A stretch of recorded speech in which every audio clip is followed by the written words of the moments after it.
I'm Evi Nambalararua.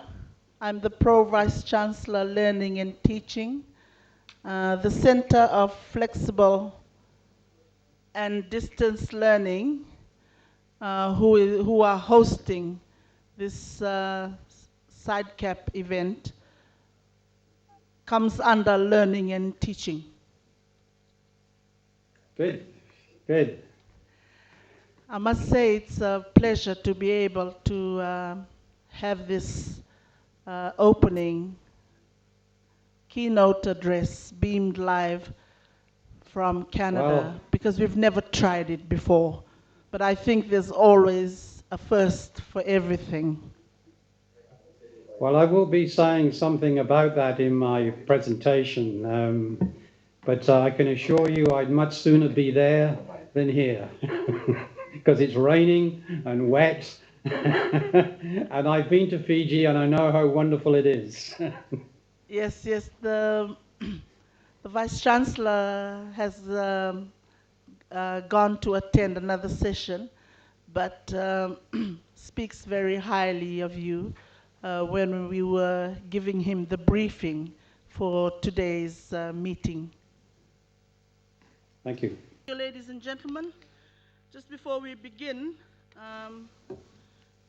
with the introduction of our keynote speaker this morning, let me just introduce the partners of the Edulink SIDECAP, and you can either wave your hand so that Dr. Bates can also see you from the other end. Professor Frank Rennie from the University of Highland and Islands, Scotland, Professor of Sustainable Rural Development and Head of Research and Postgraduate Development. Frank, you need to wave your hand so everybody from the back too can see you. From the Open University of the United Kingdom, Professor Martin Weller, Professor of Educational Technology. Give a wave, Martin. University of the West Indies, Dr. Monica Massino, Program Coordinator, Pre-University and Professional Programs, Barbados Campus. Thank you. Ms. Elia Grant Fraser, Instructional Designer, Trinidad and Tobago Campus. University of Mauritius, Mr. Mohammed Santali, Senior Lecturer, Office in Charge, Virtual Center for Innovative Learning Technologies. Thank you. Ms. Dorothy Kushanaik, Lecturer of Visual Communication, also at the Virtual Center for Innovative Learning Technologies. And our two members from the University of the South Pacific, Alanieta Lesuma, thank you, and Louise Vakamovea. Thank you. It is my pleasure this morning to introduce the keynote speaker for this Edulink SIDECAP dissemination event, Dr. Tony Bates, whom you see there on screen, live from British Columbia in Canada, 2 o'clock Sunday, Canada time. Thank you, Dr. Bates, for availing yourself during this weekend, and we are extremely delighted that you are here with us. Tony Bates is President and CEO of Tony Bates Associates Limited, a private company specializing in consultancy and training in the planning and management of e-learning and distance education. He's a member of the World Economic Forum's Global Advisory Council on Technology and Education. He is currently working on a contract for Alberta on strategic directions for IT in their post-secondary education system. He was part-time research chair in e-learning at the Open University of Catalonia in Barcelona, Spain, until from 2003 to 2006. During 2004 to 2005, he was part-time Cisco chair in e-learning at the Southern Alberta Institute of Technology, for whom he developed a strategic plan for e-learning. He was also on the academic advisory board of the Volkswagen Auto University Germany from 2003 to 2007. He was Director of Distance Education and Technology at the University of British Columbia, Vancouver, Canada, from 1995 to 2003. From 1990 to 1995, he was Executive Director, Research, Strategic Planning, and Information Technology at the Open Learning Agency of British Columbia. Prior to that, he was Professor of Educational Media Research at the British Open University, where he worked for 20 years as one of the founding members of staff. He is the author of 9 books, including Managing Technological Change, Strategies for College and University Leaders, and with Gary Poole, Effective Teaching with Technology in Higher Education. His latest book is Technology, E-Learning, and Distance Education, published in April 2005. He has worked as a consultant in over 40 countries. Clients include the World Bank, OECD, UNESCO, National Ministries of Education, and several U.S. state higher education commissions. Dr. Bates, it is a pleasure to have you here with us, delivering the keynote address through video conferencing. And on behalf of the Vice Chancellor of the University of the South Pacific, Professor Rajesh Chandra, the Deputy Vice Chancellor, Dr. Esther Williams, the partners in this Edulink SideCap event, and members of the Diplomatic Corps, and invited guests. We look forward to hearing from you. We thank you once again, and let me ask the members here today to welcome you with a round of applause. Thank you.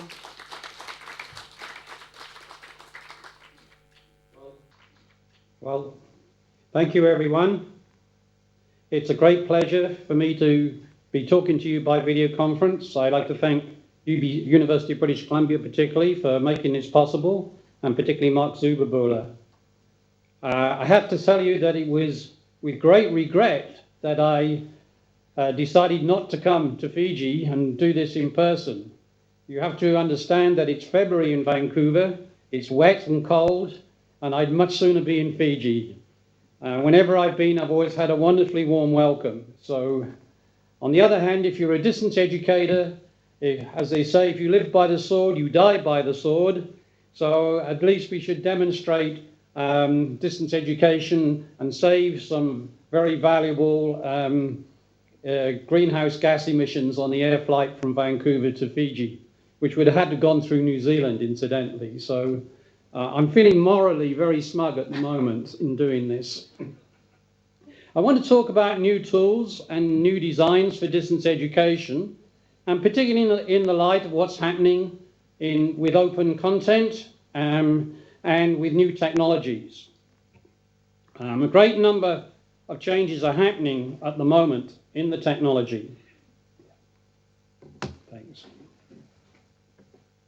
So for an overview, I want to have a very brief look at current models of distance education. I'm going to argue that we, once again, need to change our models. We have a long history in distance education of change and development, and I think we're about to go through another period of change. And I want to focus particularly on new learning outcomes as a reason for the change in our methods of doing distance education, and new technology as reasons for change.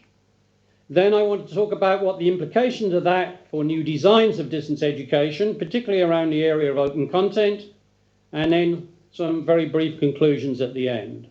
So that's the overview. At the moment, we have James Taylor, I think, talked about 5 generations of distance education. I think it's a bit more complex than that.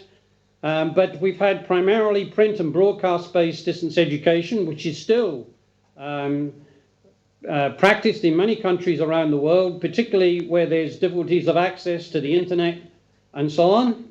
And it's still a valuable model. It's still very cost-effective, particularly in developing countries with little access otherwise to post-secondary education. But more recently, we've moved to online, asynchronous, text-based distance education using learning management systems. And also at the same time, we've seen an increase in web-based synchronous conferencing, something like this, but over the web, and particularly with individuals at home using technologies such as Illuminate and Adobe Connect, which allows audio plus slides, somewhat similar to this presentation, into people's homes. And then I think we're going to go into another model soon, and I'll explain what that model is. Now, I'm going to make a point here about open content. If I was doing this lecture and I knew that it was going to be used as open content, I would stop at this point because I think my introduction is long enough. I would do this as a video clip, and then I'd ask students to do an activity. And here's the activity that I would ask them to do. So with the video, I would ask them to do the following activity. Read articles on different models of distance education, write down the strengths and weaknesses of different models, and then go on to the next video clip, which is the next bit that I'm going to do about why change. So immediately, you should be thinking about the design of what you're doing if you want it to be used as open content. It immediately changes the way you think of what might otherwise be a straightforward lecture, for instance. I'm not even going to argue that a lecture is the best way to do open content, but if you are going to do a lecture, then it's much better to split it up into small segments than to have 50 minutes of a talking head. Why change? Well, one reason why we're seeing a lot of pressure for change, not just in distance education, but also in campus-based teaching, is the change in the job market. And again, I'm talking here about North America, and one of the things I want you to think about is whether this applies also in the South Pacific, because the context is very different. But in North America, 70% of jobs now need post-secondary education. And that's because people are having to work with their brains rather than with their hands. And what we've seen particularly in Canada and the US and in many countries in Europe is the growth of knowledge-based jobs. That chart, incidentally, shows a crossover point around about 1990 where more people suddenly were working in the service industry compared with manufacturing and making goods. Now, Canada is a resource-based economy. We export oil, potash, minerals, yet we have 80 to 85% of our jobs are now in service-based industries and only 15 to 20% in goods and manufacturing and producing stuff. And that growth has come mainly in small dynamic companies. A typical company will be one a daughter of a friend of mine is running. She runs an online web-based company that sells points for video games. In other words, if you have accumulated on a particular game a large number of points, you can sell those for new people coming into that game who don't want to go through all the early stages and want to get to the advanced ones, right? Very simple idea, but it makes her quite a bit of money. And it's a 3-person company, herself and a couple of other people. And to do that, she has to know not only about video games, but she also has to know about designing web-based businesses, about marketing, about raising money. So she has to do lots of different tasks in order to run that business. And these different kinds of skills and competencies are what I mean by new and different learning outcomes. These have been quite clearly defined by the Conference Board of Canada many years ago. Good communication skills, able to get your ideas over in a meeting, to be able to do presentations, to not just write things, but also to have very good communication skills. The second one is particularly important, independent learning, the ability to go on learning all the time, including after you've left university.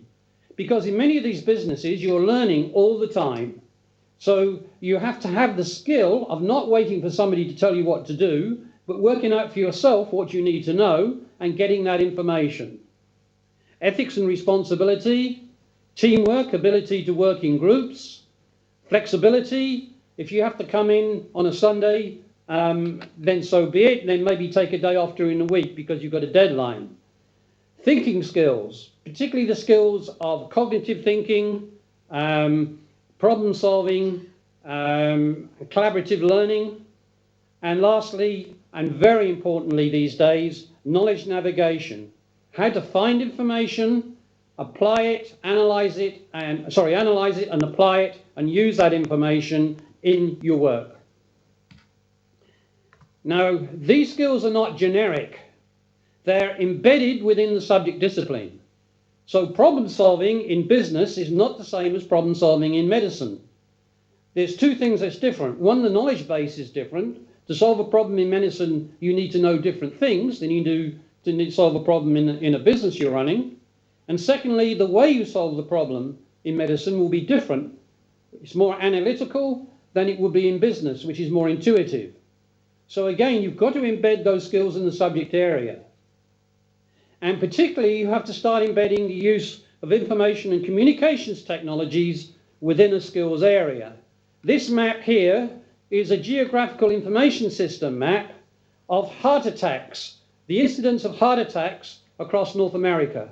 The red ones have higher levels of heart attacks and the pale ones have lower levels. Now, if you're an epidemiologist, you need to know how to use a geographical information system because this is the way the data is presented and analysed now in your business. So it's not a question of just teaching people how to use a keyboard and how to use Google. You have to teach them the skills that are needed within their particular subject areas. And lastly, it's no good teaching those skills if you're not assessing them. So when you assess students, are you assessing their independent learning skills? You may be assessing their cognitive learning skills, but are you assessing how they can work collaboratively, for instance? And in other words, you have to think about how you teach in order to generate those skills as part of the subject area. So it's not a question of abandoning anatomy or biology or whatever you're teaching, but embedding these skills within the teaching of that subject area and then assessing them. So again, I will stop at this point and ask you, if you were downloading this as a video clip, to do an activity at this point. And here's the activity that I would ask you to do. And of course, I could ask you these questions, and I hope at the end you will actually give me some feedback on this at the end of this session. For instance, do these changes in economy and skills apply to the South Pacific? And I would actually ask people to read articles on the economic directions for the South Pacific. Where are the jobs going to be in the next 5 to 10 years? Where can you generate new jobs? If you have an expanding youth population, what work is there going to be for these people? Can you provide enough work in your traditional resource-based industries, or do you need to generate new kinds of jobs? If you do, then maybe you need these new skills and competencies to be embedded in your teaching. If you don't, well, maybe this doesn't become so pressing. Now, I want to look at the way we do. The predominant model now, I think, of distance learning is asynchronous online learning. And I call this e-learning or online learning 1.0. It was the first version of online learning. And it's one that I've used very much. When I was at UBC, the Director of Distance Education, we started moving all our print-based courses to online using this model. And it's proved to be very popular and very successful. This involves using a learning management system like Blackboard or Moodle, where you load information, the content that students need to study, the activities they need to do. You might direct them to print-based readings as well, but most of the learning is done online through a learning management system.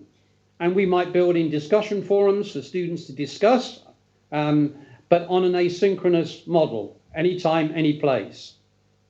However, even with the discussion forums, it's still primarily a transmission model of teaching. The teacher is giving information, the students are learning the information the teacher provides. So it's teacher managed, and you may say that's a very good thing because students don't necessarily know what they need to know, but it's definitely a teacher driven model, and the student responds to what the teacher asks them to do. And now we see some new technologies coming in which do different things to this. Social networking, Facebook, which allows students to communicate easily with one another. Wikis, which allows them to collaborate. They can do collaborative writing. So a group of students, separate, can work together on the same document, an essay perhaps, or they can write individual blogs about their learning. They can write down what they learned today as feedback, both for themselves and for the instructor to see what they've learned. And this is student-created material, and it can be used informally for learning or formally. I'll give you an example from, of course, it would have to be from California, Super Cool School. Now, Super Cool School is a very interesting idea. It's an area in Facebook where if you want to learn about something, you post a message saying, I would like to learn something about quantum programming in computer science. And then if you know something about quantum programming in computer science, you link up with that person. And if 6 or 7 people say, well, I'd like to learn that as well, you've got a class and you have an informal class from somebody who knows more about quantum computing than the people who want to learn about it. And then you've got a little group. No payment, no accreditation, but just people informally learning. Now you think, well, that will never catch on. But surprisingly, it has. For instance, Google has picked up this. Google has about 700 very highly qualified specialist PhDs working for them. One PhD probably doesn't know what another PhD knows in the company. So the company has picked up Super Cool School and encourages its workers to post a question about an area that they don't know about, and usually there's somebody else in the company who knows something about it who will teach them. And then the human resource department uses that to find out the areas where people are demanding more formal courses and then puts them on.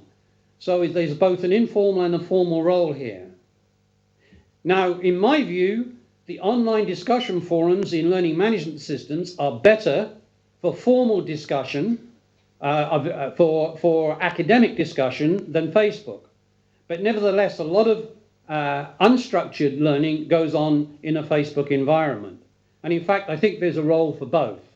There's a role both for informal learning, where students are discussing outside of the class, probably much more informally, probably much more directly about the teacher, because the teacher's not seeing it, but also sharing information that they might not be willing to share in class.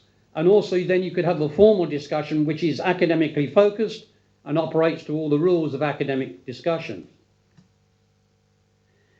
Then another area that's becoming very important, in North America now, students are spending more money on textbooks than they are on printed textbooks than they are on tuition fees.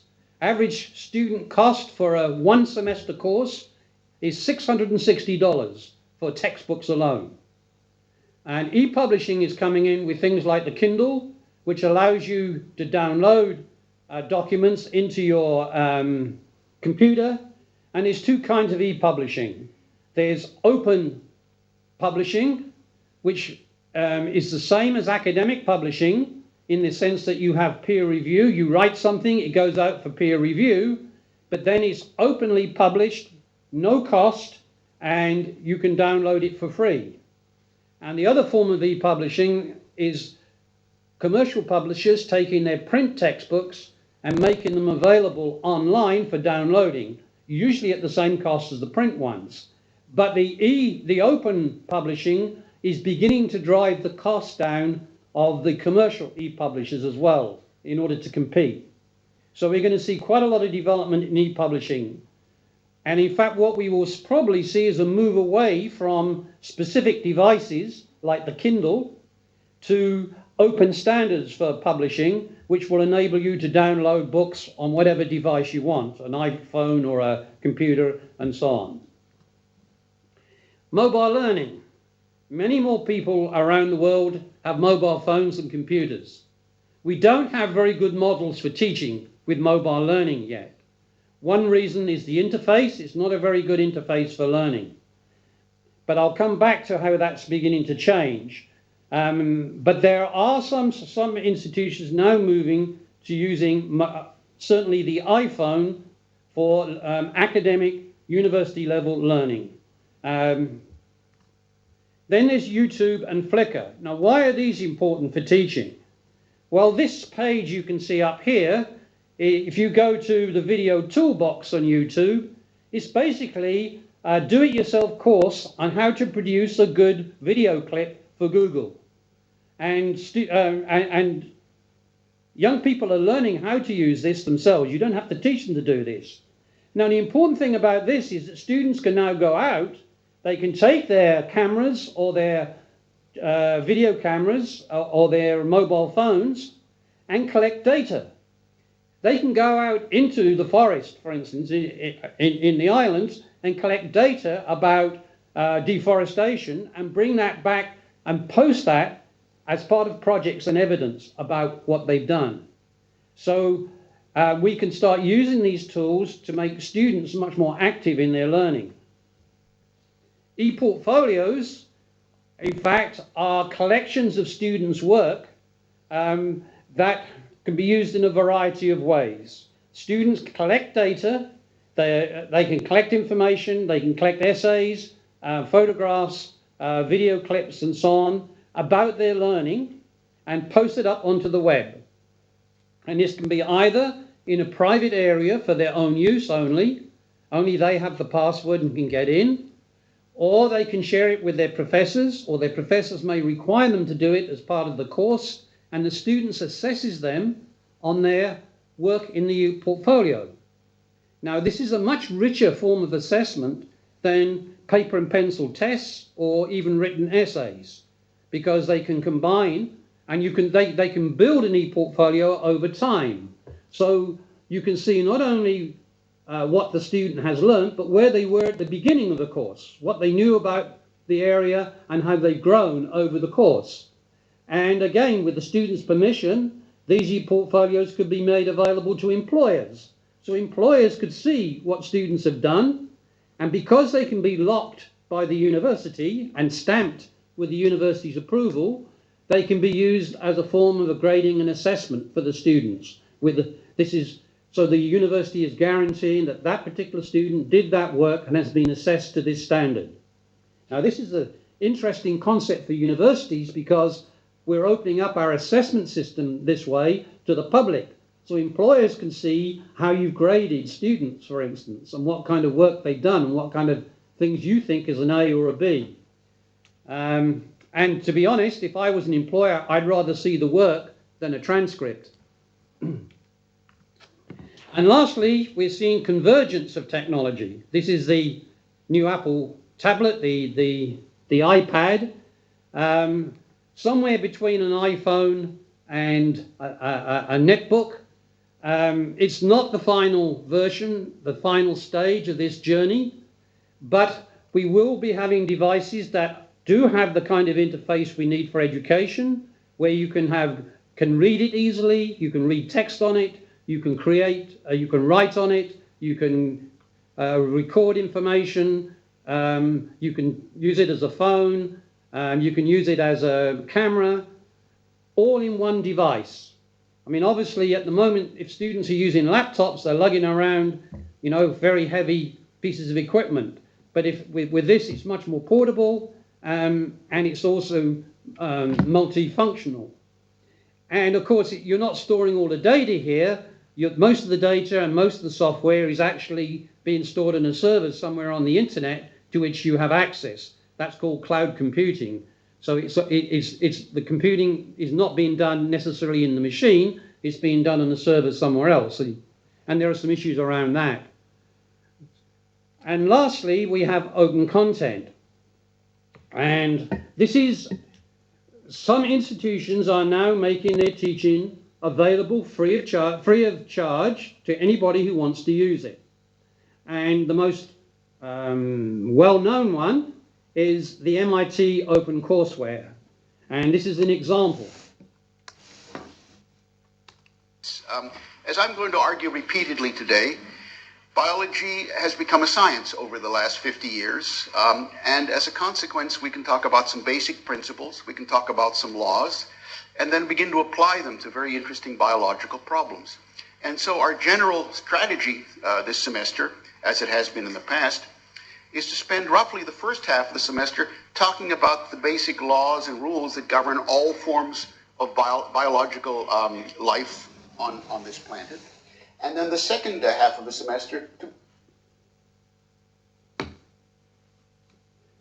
Now that goes on like that for 40 minutes.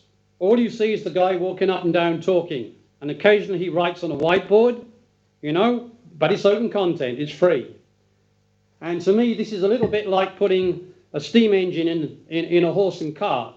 You know, it's the first version. It's a good step forward, but we have to go beyond that. as I'm going to... Sorry. So again, unlike that one, I'm stopping at this point. And an activity would be what other technologies could also be important for learning. I've only gone through some of them. There are others that I didn't mention. And in particular, what are the implications of these technologies for teaching and learning? And I would certainly suggest that you read the blogs of Stephen Downes and George Siemens about how this impacts on knowledge and what form knowledge takes. And there's a whole discussion about whether this changes the nature of knowledge.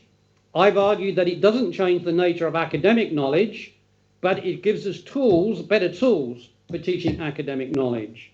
Whereas Stephen Downes and George Siemens, interestingly both Canadians, argue that in fact it does change the nature of knowledge, and that what we learn on the internet is far more important than what we learn in universities now.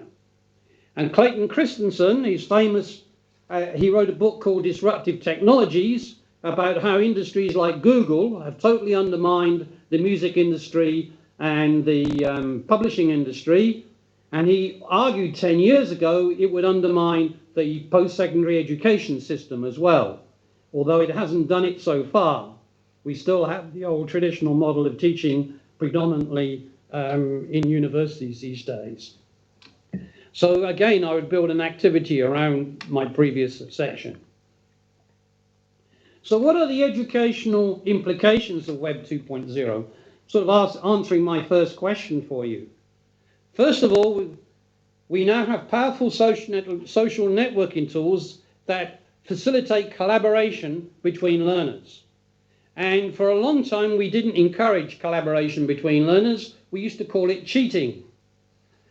But now, as we've seen, collaboration in the workplace is very important. Very interesting study. The worst students for collaborating are business students, because they're highly competitive and don't want to share. And yet that's exactly what they have to do when they get into business. They have to share and they have to work with other people, otherwise the company won't survive. The second thing the technology allows us to do is to create, it allows students to create, add and adapt content. You don't have to provide all the content yourself. The students will go out and find it. And I'll talk a little bit more about that in a moment. They now have open access to content and services. If they don't like your lecture, they can go and look somebody else's lecture up and see if they can understand them better than you.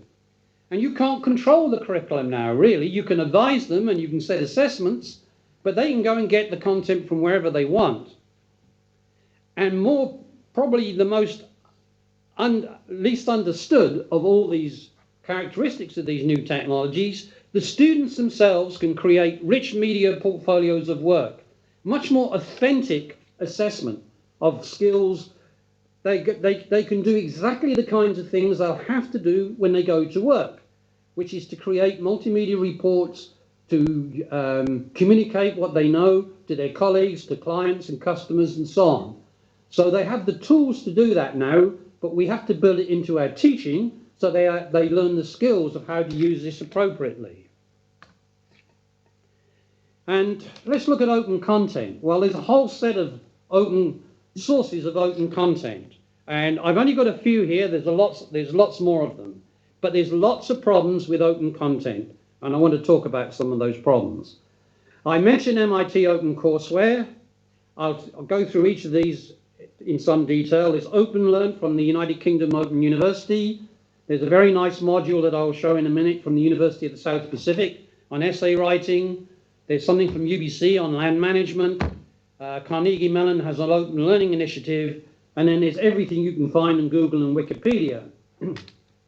So let's look at each of these. MIT OpenCourseware, it's top quality content. These are some of the most highly qualified professors around the world. However, it may be good quality content, but it's terrible teaching. It's talking head television. It goes on for too long. It's not made for reuse. And if you're a distance learner, this is a terrible way to learn. I don't know if any of you downloaded some of these lectures. After 10 minutes, you just switch off because you just can't go on taking it. OpenLearn, good quality content. This is from the Open University in Britain. A very large amount of it, which is very important. If open content will only be useful when we have huge amounts of it that students can choose from. And there is a lot of open learn content out there. What they've done is take their print-based courses, modularize them somewhat, and make them available for downloading. It's mainly text and graphics-based online learning. This is one on evolution, a very nice unit. I went through that with exercises and activities. It lasts about 4 hours, which is about the right length for a module of study for a distance learner, because they tend to come home after work and study in the evening or on a Sunday morning. You can edit it, but not easily. It doesn't really lend itself to editing. You can take bits of it out, but if you were a teacher and wanted to reuse it, it's not very user-friendly for that purpose. And it is designed for distance learners. So to me, this is much better open content than the MIT stuff. UBC, very small amount of it, but you would call it the Faculty of Agriculture. We call it Faculty of Land Use Management, UBC. They've done a very nice little use on the impact on the land. It's good quality content, good research professors doing it. Nice multimedia material. It's online text, graphics and video. Again, modular, about 4 hours. And this is much more editable. You can just take the video clips out and use them if you wanted to without the rest. Or you could drop the video clips and put your own video clips in. A lot of what they say here about the forest in British Columbia would probably apply to the forest in the South Pacific, but other parts wouldn't. So you could edit that quite easily to adapt it to your own use without having to build the whole thing from scratch. And this is designed both for classroom and distance education use. So this is quite a nice little piece of open content. And then the University of the South Pacific has done a very nice essay writing, open content, good quality content for its purpose, text and graphics-based online learning, pretty self-contained. It's short. I think you could probably work through it in about an hour. If you did the essay writing, it would take you longer, but at least you can work through the module in about an hour, and it's designed for distance learners. And a very interesting development at Carnegie Mellon, they call it the Open Learning Initiative, and this is designed by a combination of cognitive psychologists based on research into how students learn and subject experts, and they're actually 4 courses which you as an instructor could take and use that for your own teaching. This is more like not so much modular, but more like a whole course. It's high quality content, text and graphics based, with some computer tutoring. They do a kind of cognitive behaviorist type of computer tutoring on some of the, what I would call more objectivist teaching. If you're doing mathematical formulae, for instance, you can work through the formulae and the computer will test you and give you feedback. It's modular with activities and feedback. It's a whole course, and it's designed both for instructors and for self-directed learners. And again, this is interesting because it's being picked up by two-year community colleges in the United States, where instructors basically don't have to create the course anymore. They can just take the materials and then provide the learning support for students, like tutors. And then there's Google and Wikipedia. Now, I like very much the USP Guide to Essay Writing, and I thought, well, just out of interest, I'll type in essay writing into Google, and within the first 3 hits, I got this, a guide to writing a basic essay. So I guess my question would be, if this stuff is already existing, why create it from scratch? Now, this is probably not as nice as the USP one and not culturally adapted, which the USP one is for use in the South Pacific. So there are all kinds of reasons. But on the other hand, there's all kinds of good stuff out there, which is not in any learning object repository. You just type Google in and up it comes. So often Google and Wikipedia are a good place to start. It may not do the job you want, but it's got a lot of the stuff that you want and you can learn from it. There's unlimited content out there if you use Google and Wikipedia. The quality, of course, varies enormously from... And that's the kind of OER approach that works and is sustainable.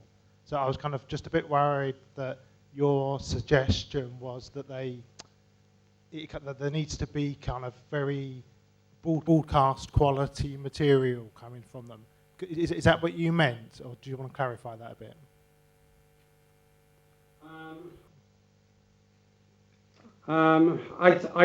Well, I think quality is important. I think one reason why a lot of OER stuff isn't used is it's not very good quality in the sense of being designed for learning.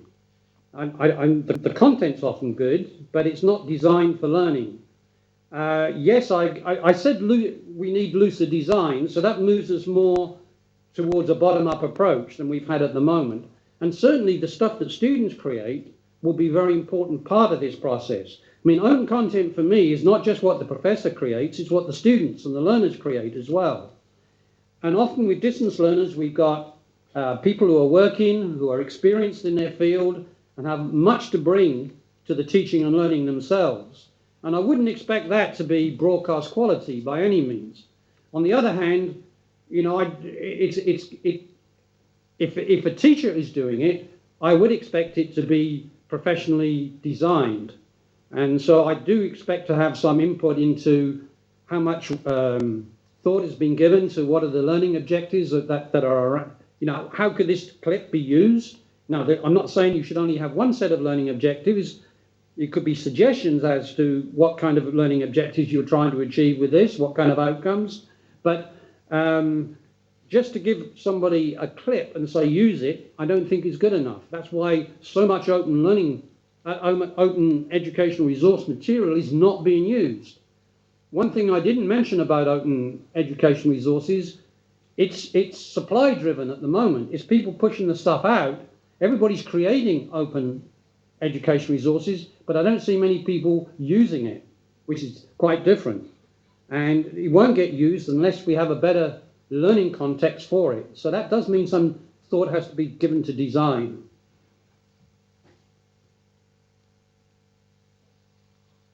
Thank you, Martin. Is that all? I'm still not sure I agree with you, Tony, but we'll probably continue discussion another day. Thank you. I think at this point we'll agree to disagree on some of the issues, but that's what this event is all about. Do we have another question from the floor? There's one in the front. Hi, good morning or good afternoon, depending on where you are. I'm Elia from University of the West Indies. You touched on mobile learning, and you said that the interface at the moment is not quite appropriate for distance learning, but you can see that changing in the future. You said that you were going to elaborate on that. Can you just explain a little more what you meant by that, please? Well, there's two things. There is the technological aspect of creating an interface on the phone that makes it easy for students if they want to use it for learning purposes. and we don't have an interface that does that at the moment. What we can do at the moment, for instance, we can send using a RSS feed, we can send them a reminder when their assignment is due, but they can't do the assignment on the mobile phone. What I would like to see now, moving towards, is where Abilene Christian University, for instance, in Texas, has created an app that enables them to run Moodle, a Moodle interface on the mobile phone.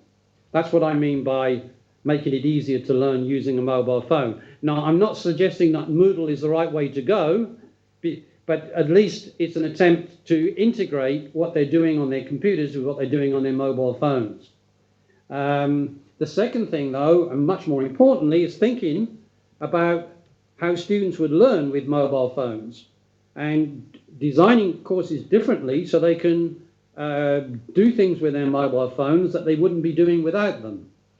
A number of things come to mind. I've already mentioned collecting data, for instance, taking photographs and loading that up as part of the project.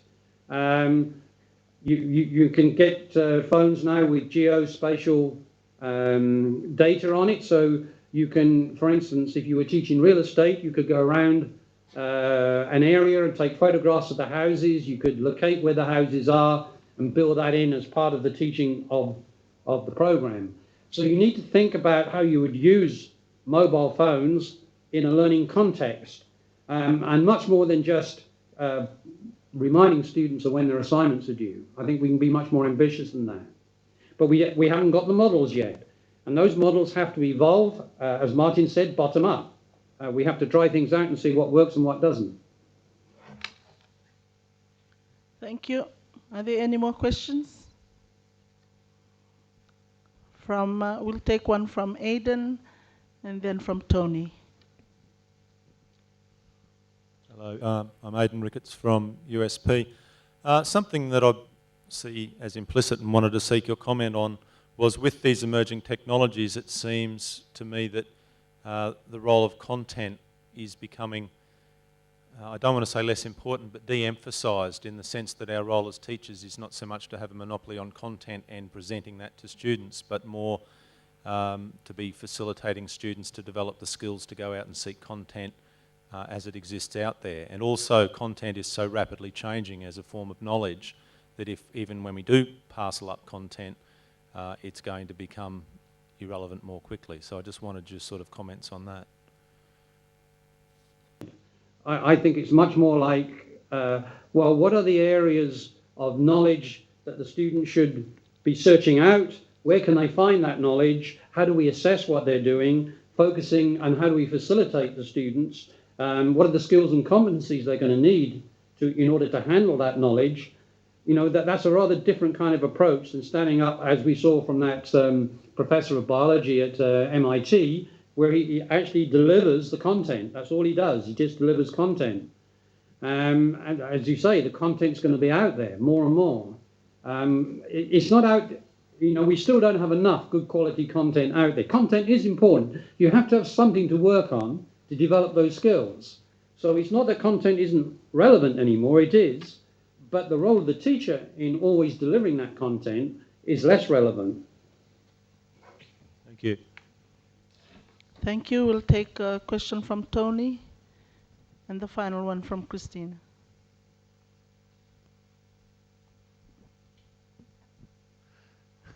I was just following up about your talk about mobile phones. It's true that all the students here have a mobile phone, but they're usually the El Cheapo model, and not with all the bells and whistles. So the interface is very limited at the moment. Perhaps costs will come down. Well, all suggestions are that they will. After all, in some countries the phones are free, but then the use is charged. So, which means the students don't use them. So that's an issue about cost of the equipment. Yeah, you're absolutely right. At the moment, well, yes and no. At the moment, if you go to Africa, for instance, the huge numbers of people have mobile phones, and you're right, they're the cheapest model, but they do find the money somehow to use the phones when they need to use them, and they don't have access to computers. I think in the end we'll end up with a hybrid model where students will still need a computer or access to computer, but they will do a lot more on the mobile phone than they do on the computer, because they'll have to go to a local centre to get access to the computer in countries like Africa. I have to say that I see the market more being in Africa than in Canada, say, where we have good access to computers at home and so on. What it means, though, is redesigning for that cheap device. What can you do on that cheap device? And what can you do at low cost so you don't send lots of graphics, for instance, which will push up their billing considerably. So, yes, it will be limited. And I suspect it won't be for post-secondary education. It'll be for things like functional literacy, agriculture, agricultural extension, latest information on stock market prices for produce and so on. But we could be using it for that and building in a little higher level of learning for them at the same time if we think carefully about the designs. So again, not everything has to be at a university graduate level. There's lots of good learning we can be doing in basic literacy, for instance, using the mobile phone. And the final question from Christine.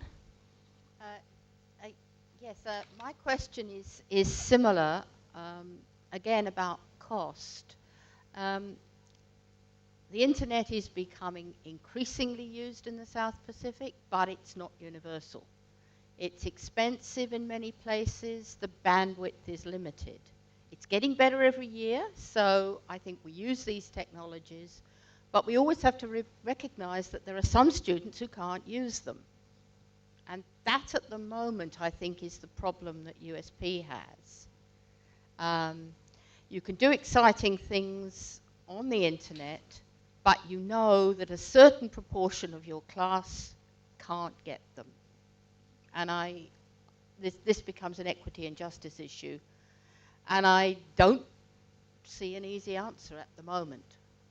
And one thing I would add is that the asynchronicity of some of the systems is particularly useful when someone can only get to a computer center once a fortnight. They can catch up. I don't know if you have any comments on this. Yeah, I fully agree with you about asynchronous learning. I think asynchronous learning has many advantages over synchronous learning. And it also is more flexible. I do see the use of learning centers increasing. In Africa now, there's a company building a portable, reusable, and disposable satellite-received internet kiosk for small villages. It costs about $450 to $500, the whole thing. And it's being put into remote villages without hard ground connections for the internet, and is being used in Kenya and Uganda.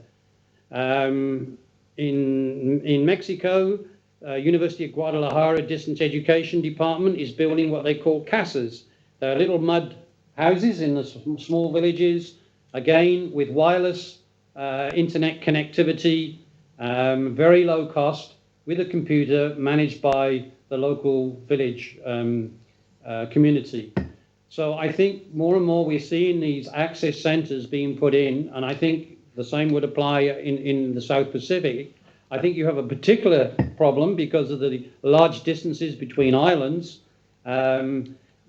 We even have this problem in Canada. In Northern Ontario, we have 700,000 people living in an area the size of Germany and England combined, Great Britain combined.